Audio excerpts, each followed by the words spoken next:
What's up YouTube, it's Tien, bringing you an Atlas strategy video for 3.17 Archnemesis League, and it's going to be a long video. We have a lot of content to cover in this one.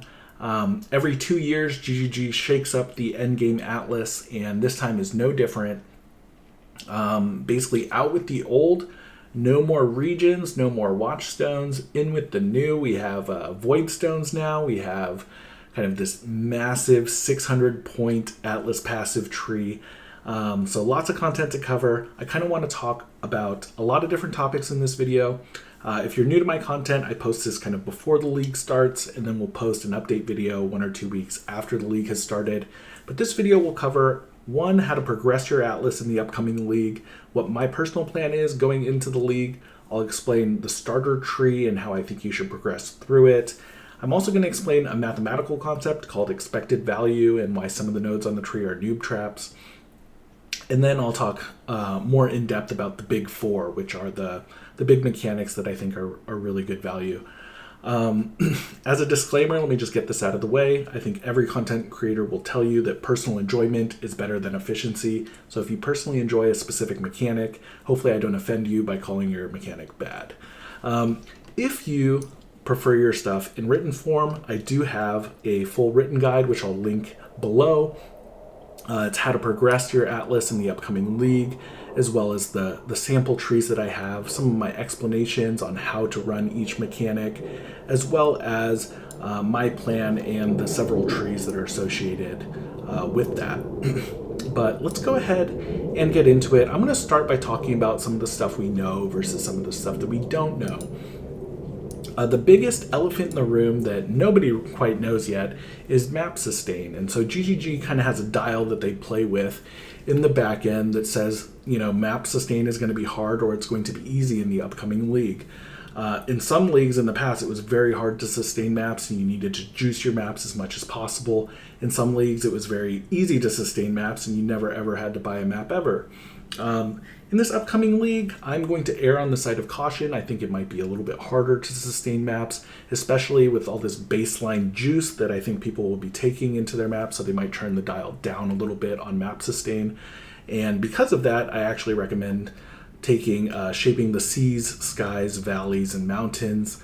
These nodes and the preceding nodes actually have a lot to do with dropping your current map tier +1 off of rare monsters in conjunction with spoils of war, and the rare monster is duplicated. You should be seeing a lot more rare monsters and unique bosses at the end. You know, they can have a chance to be duplicated and they can drop your current map tier +2. So the early game tree kind of focuses on map sustain more than anything, and then also on the big four league mechanics, which I'll talk about a little bit later. I did want to cover some of the other stuff that we don't know yet. So map sustain is the big one that we don't know about. There are some other things that may not be revealed yet. If you guys remember 2 years ago, in all of the spoilers, they actually didn't spoil the Uncharted Realms passives in the center. So if there's something like that this league, like maybe once you fill out all your Atlas passives, there's a new page that you can, you know, change your tree or have 2 trees, you know, maybe there's a crazy new sextant that we don't know about yet. I heard they're adding a whole bunch of sextants to the sextant mod pool. So there's a lot of stuff that we just don't know as far as it pertains to the end game. So, you know, keep an eye out for that. Our plans may end up changing quite a bit. Some other unknowns kind of pertain to some of these smaller nodes on the tree. So, you know, for example, Unspeakable Offensive, this last line here that says currency shards dropped by harbingers can drop as a currency item instead. Is that 1 out of every 20 chaos shards becomes a chaos orb? Or is it 5 out of 20? Is it 1 out of 100? We don't know.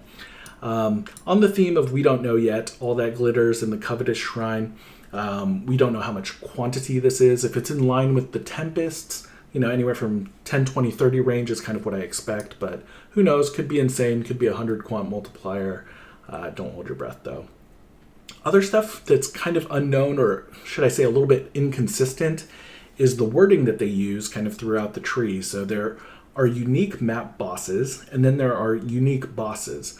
The way that this is worded in Fated Conflict, it says unique map bosses have a chance to drop an additional unique item, But then also unique bosses have 80% increased chance to drop a fated unique item. Now I believe those are synonymous and that they are using those words interchangeably, but above, there's stuff like this. Unique bosses have a chance to drop an Elder or Shaper Guardian. Typically, when they say unique bosses and unique map bosses, they refer to like one chance per map. So even in a map like City Square with 3 bosses, for example, the chance to drop the Elder or Shaper Guardian map or the fated item will only happen once at the very end, once you killed the last unique boss monster. That's actually why Enriched Entities is so strong, because early game it'll multiply all of these additional connected maps. If you have 2 of the same boss at the end, you'll be able to multiply those. Late game, it'll be multiplying these Elder, Shaper, Synthesis, Conqueror maps that you're going to be getting at the very end. So yeah, just a little bit of unknown there as far as the wording goes on Fated Conflict. If it is indeed any unique monster, which could include any orange named monster like a Rogue Exile, like an Elder Portal or something like that, if that is the case, then boy does my strategy change quite a bit. These Rogue Exile nodes become insane, So it remains to be seen what kind of comes out of that. But I'm moving forward with the assumption that unique bosses and unique map bosses are kind of interchangeable in that 1 per map type thing. So that's kind of what we're going with on that. Let's go ahead and hop into what I'm calling the Big Four. The Big Four are the 4 mechanics that will be present on your map if you take the right passives. And those passives are Ominous Arrival, Supplication, Twice Tempted, and Prolific Essence. So those give you, on every map, regardless of how you roll it, regardless of what tier it is, every map will have a Harbinger, a Shrine, Strongbox, and an Essence. And you do not need to be a genius to figure out these mechanics. In fact, you just go into the map, you kill the monster, and you pick up the loot that monster drops. You don't need to open up a Betrayal Syndicate board and, mess with your relationships. You don't need to select an Incursion Architect that you wish to promote. You don't need to open up a Metamorph menu and select the organs. These are just kill monsters, get loot, run quickly through it, and they're present on every single map that you do once you take those passives. We're going to be taking passives later on that soup these up even further. I think I kind of spoiled Unspeakable Offensives here, where those currency shards can be upgraded into the pure currency, 60% more minions and recovery rate, absolutely absurd. I think Harbingers are actually, full stop, notoriously just one of the hardest mechanics for them to balance. I believe they've nerfed the King Harbingers multiple times now. It used to be super insane. It became a little less insane, but it's always kind of been A or S tier. And surely this one will be balanced, right? It wouldn't surprise me if this one was super overpowered as well. Shrines, this one isn't obvious for newer players, but why are shrines good? They always come surrounded by normal monsters that are affected by the shrine, so it's just more pack size is a way to think about it. But when you combine it with Drawn to Power, it at least has a magic pack, so they're not white monsters anymore. They have the white monsters that are around the shrine, but also a magic pack, and then also an additional pack around it, so you can get even more monsters around it. The only thing to look out for the shrines is sometimes there's a divine shrine where they are now immune to damage, so be very careful about that one. You have to run in, grab the shrine, get yourself a phasing flask or something like that, so you don't get owned. I already mentioned all that glitters before in terms of what we don't know, but what makes this really powerful are actually the 3 preceding nodes. The 10% chance to contain an additional shrine is actually really strong. So yeah, shrines, while they're not obvious to newer players, I think are very good. And if you're cheesing stuff with like the goal and maybe you're picking up some shrine effect stuff, you can actually really zoom through some of the maps with shrines. The other 2 mechanics, so strong boxes, I mention it in almost every Atlas strategy video before the league starts, but even more so in this league. So why this league? Basically prophecies are gone, so the Jeweler's Touch prophecy for easy 5 links, all of your linking prophecies, your tainted fusing, stuff like that no longer is in the game. So getting fuses, getting corrupted 6 links are going to be even more valuable, I think, in this league. Tamper-proof, making all of your strong boxes corrupted and rare, is absolutely absurd, especially when in every single map there's going to be at least one strongbox. And also, ambush is present on the map device, so you will be able to get even more strongboxes that way. Let me take a little bit of time now to kind of explain what expected value is. So I think a newer player might look at these nodes here and say Cartographer Strongbox chance increased by 60%. Oh my gosh, that is so great. That is not what these nodes do. So basically, you have to think to yourself, how many red tier Cartographer Strongboxes have I seen in the last few leagues? And then multiply that number by 1.6. And then that gives you what your baseline Cartographer's Strongbox chance is. And then once you do that, I think you realize why these nodes are kind of bad. Yes, you do get to duplicate the maps that are in them at the end, but how often have you seen those? It's a very, very low chance. Conversely, the Archnemesis strongboxes, which are more common, being able to duplicate all the currency that are in them, those strongboxes will be rolled thanks to tamper-proof, so you're going to get a lot of alks, chaos, and maybe even higher currencies out of that. The Diviner strongboxes, you could talk me into these, but I think they're very rare. A little bit of noob trap there on the strongboxes. But strongboxes in general, very strong mechanic, especially early. You could maybe spec out of it late, but they're just no-brainer mechanics that you just click on the box, get the loot. It's really nice. We do not know about secret operations next. These strong boxes contain scarabs. Is it one scarab? Is it a rusted scarab? Is it 20 scarabs? We really don't know. So it remains to be seen how good these are, but it's only 1 point with the way that I've pathed on my tree, and so I think it is worth taking. Essences, I've mentioned these almost every league as well. In the previous Atlas strategies, essences are a great source of income. My recommendation is to build them up and sell them in bulk. You may notice that I haven't taken Crystal Resonance, which is worth taking if you plan on going hard in essence.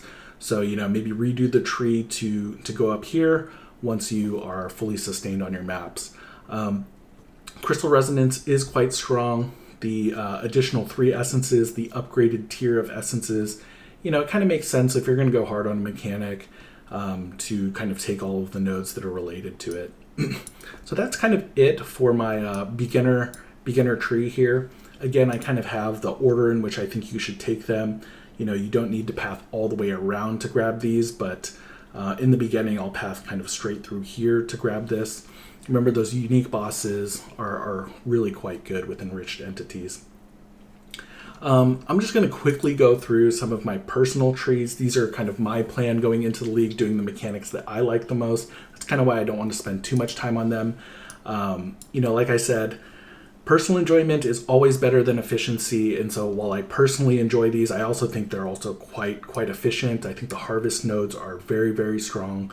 Bumper crop is really good.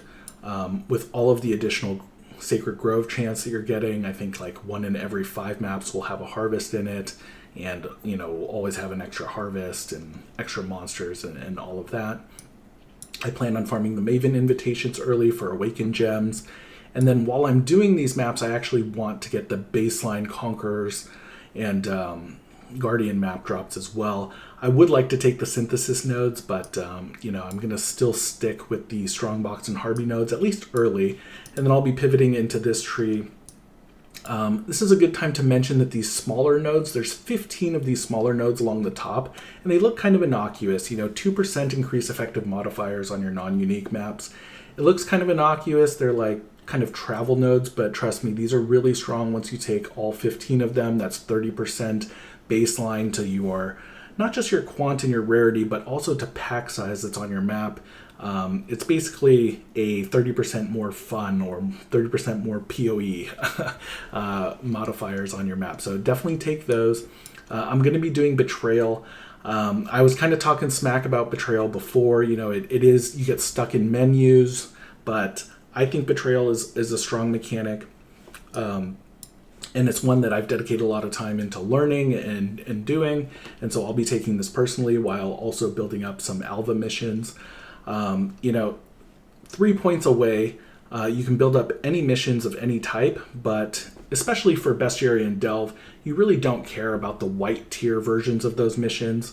For Alva and June, actually, you could do the early missions and you could build those, corrupting temples and people don't care what item level it is. You can build up, your syndicate board in those white maps, and it doesn't matter what level those maps are.